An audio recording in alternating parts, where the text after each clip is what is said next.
সবাইকে স্বাগত জানাচ্ছি কলমাকান্দা পরিবারের পক্ষ থেকে। আমরা আজকে কথা বলবো কলমাকান্দার একজন বিশিষ্ট বাউল শিল্পীর একটি বই নিয়ে, যে বইটি লিখেছেন ছড়াকার এবং সাংবাদিক সঞ্জয় সরকার।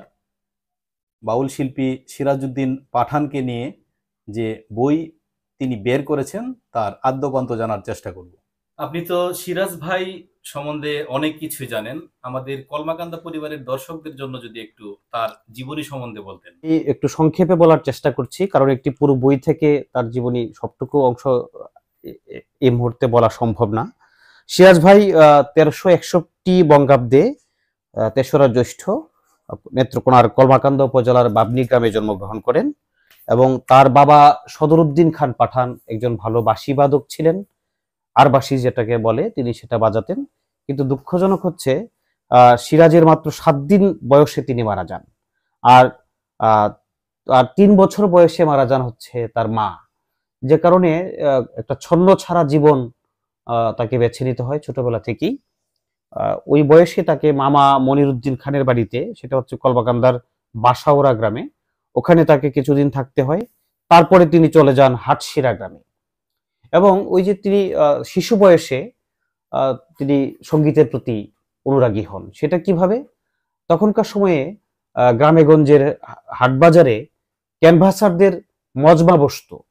সেসব মজমায় মাইকে বা কলের গানের সাহায্যে গান বাজানো হতো। যে এটাকে কি বলে, হিজ মাস্টার বয়েস, গ্রামাফোন যেটাকে বলে, এটা দিয়ে গান বাজানো হতো। তো সিরাজ ভাই সেসব গান শোনার জন্য বাজার বারে বা হাট বারে সেসব বাজারে চলে যেতেন এবং ক্যানভাসাররা যেখানে বসতেন সেখানে গিয়ে বসে তিনি গান শুনতেন। কখনো বটগাছের উপরে, বটগাছের নিচে হচ্ছে ক্যানভাসার, তিনি বটগাছের উপরে বসে বসে গান শুনতেন। সারাদিন গান শুনে বিকেলবেলা সেই গান, শোনা গানগুলো গুনগুন করে গাইতে গাইতে তিনি বাড়িতে আসতেন। এভাবেই কিন্তু আসলে তিনি গানকে রপ্ত করেন। কত বছর বয়সে উনি দৃষ্টিহীন হন? উনি মাত্র 7 বছর বয়সে তিনি দৃষ্টিহীন হন। এটার পিছনে কারণটা হচ্ছে যে অনেকেই জানেন যে তিনি জন্মান্ধ। আসলে তিনি জন্মান্ধ না। তিনি 7 বছর বয়স যখন তার, তখন চোখ ওঠা রোগে তিনি আক্রান্ত হন এবং স্থানীয়ভাবে চিকিৎসা করে তার চোখগুলো আর ভালো হয় নাই। সেই থেকে তিনি মূলত কিন্তু দৃষ্টি প্রতিবন্ধী। তো যে কথাটি বলছিলাম, যে এভাবে তিনি গান রপ্ত করার পরে তিনি নেত্রকোনা সদরে এসে একটি বাম কোম্পানি ছিল, ইন্ডিয়ান বাম।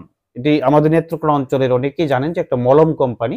সেখানে তিনি চাকরি নেন এবং একটা সময়ে তিনি ওই ইন্ডিয়ান বামের যে প্রচার করতেন, তারাও কিন্তু বাজারে একটা প্রচারক দল ছিল, তারা বাজারে বাজারে গিয়ে প্রচার করতেন। তাদের সঙ্গেও কিন্তু সিরাজ ভাই বিভিন্ন মজমা জমিয়ে গান করতেন এবং স্থানীয়ভাবে আরো যারা ক্যানভাসার ছিল, অন্যান্য জিনিসপত্রপাতি যারা বাজারে বিক্রি করতেন, তাদের মজমাতেও গিয়ে তিনি গান করতেন এবং তাকে কিছু টাকাও দিতেন। এইভাবে কিন্তু সিরাজ ভাই আস্তে আস্তে গান রপ্ত করেন। একটা পর্যায়ে আমাদের যে চান মিয়া সাহেব, নেত্রকোনার বিশিষ্ট বাউল শিল্পী ছিলেন চান মিয়া, এই চান মিয়ার সান্নিধ্য তিনি গ্রহণ করেন। চান মিয়াকে তিনি উস্তাদ ধরেন এবং চান মিয়ার কাছে মূলত তার আনুষ্ঠানিক যে হাতেখড়ি বা সঙ্গীতের যে হাতেখড়ি বলা যায়, সেটা তার চান মিয়া সাহেব, বাউল চান মিয়া সাহেবের কাছে হয় এবং চান মিয়া সাহেব তাকে খুব আদর স্নেহ করে গান শিখাতেন। পরবর্তীতে সময়তে তিনি অনেক বড় বাউল হয়ে ওঠেন এবং আমরা আমাদের শৈশবে দেখেছি যে নেত্রকোনা অঞ্চলে কানা সিরাজ বলতে মানুষ কিন্তু একেবারেই কি বলা যায় যে খুব আকর্ষণ বোধ করতো যদি কানা সিরাজ কোথাও গান করতে যেতেন। উনি কিন্তু যে একেবারে ক্যাসেট কোম্পানি থেকে কোনো ক্যাসেট বেরিয়েছে এরকম কোনো তথ্য নেই। উনি কিন্তু নিজে টেপ রেকর্ডারে সামনে গান গেয়ে সেগুলো তিনি রেকর্ড করতেন এবং সেগুলো তারপরে কি বলা যায় যে এক ক্যাসেট থেকে আরেক ক্যাসেটে ট্রান্সফার করে রেকর্ডিং করে তিনি বাজারজাত করতেন। এবং বাউসি বাজারে, আমি বাউসি স্কুলের ছাত্র ছিলাম, বাউসি বাজারে তিনি যখন তার একটা আলপনা শিকর সঙ্গীত বিদ্যালয় ছিল, ওখানে তিনি গানও করতেন এবং একটা সঙ্গীতের স্কুল চালাতেন। আবার তিনি কিন্তু রেডিও টেলিভিশন রেডিও মেরামত করতে পারতেন। এটা কিন্তু তার একটা আলাদা বৈশিষ্ট্য। উনি দৃষ্টি প্রতিবন্ধী কিন্তু উনি রেডিও মেরামত করতে পারতেন, টেপ রেকর্ডার মেরামত করতে পারতেন এবং এটাও তার একটা আয়ের একটা সোর্স ছিল তখনকার সময়ে। তো তখন দেখতাম যে তার গানের ক্যাসেট ওইখান থেকে অনেক বিক্রি হতো এবং উনি যখন কোথাও গান গেতে যেতেন সঙ্গে কিছু ক্যাসেট নিয়ে যেতেন, সেগুলো দর্শকরা কিনে নিয়ে যেত। এগুলো কিন্তু কোনো ক্যাসেট কোম্পানি থেকে ওইভাবে বের করা হয় নাই, কিন্তু এটারও একটা বাজারে ডিমান্ড ছিল তার এই গানের। এবং আরেকটা ব্যাপার হচ্ছে যে তার চোখ ওঠার পরে যে দৃষ্টিশক্তি তিনি হারিয়ে ফেলেছিলেন, তার ভক্তরা কিন্তু চেষ্টা করেছিল তাকে সুস্থ করার জন্য। এবং আপনারা অনেকেই জেনে থাকবেন যে তার ভক্তরা লন্ডনে পর্যন্ত নিয়ে গিয়েছিলেন। ওখানে তিনি অনেকদিন ছিলেন, সেখানেও তিনি গান বাজনা করেছেন। ওখানে যে প্রবাসী বাংলাদেশি যারা আছে তারা তাকে নিয়ে অনেক অনুষ্ঠান করেছে, এবং তাদের সহায়তায় তার চোখের চিকিৎসাও হয়েছে, ভালো হয়েছিল। কিন্তু আবার কয়েকদিন পরেই আবার তিনি দৃষ্টিশক্তি হারিয়ে ফেলেন। আসলে তার কপালে আর ভালো হয়ে ওঠা হয়নি। এখন অবধি তিনি দৃষ্টিশক্তিহীন অবস্থাতেই আছেন, কিন্তু অত্যন্ত প্রখর জীবনী সম্পন্ন শক্তি সম্পন্ন একটা মানুষ।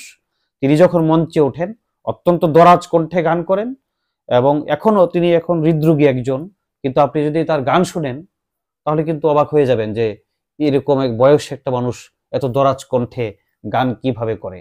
তিনি কিন্তু আমাদের নেত্রকোনা অঞ্চলের অনেক প্রবীণ বাউল যারা এখন আর জীবিত নাই, তাদের অনেক গান কিন্তু তিনি জানেন, তাদের মূল সুরগুলো তিনি জানেন। যেমন হচ্ছে উকিল মুন্সির যে কিছু গান যে তিনি যেভাবে গাইতেন, আমাদের সিরাজ ভাই কিন্তু সেইভাবেই এই গানগুলো করতে পারেন।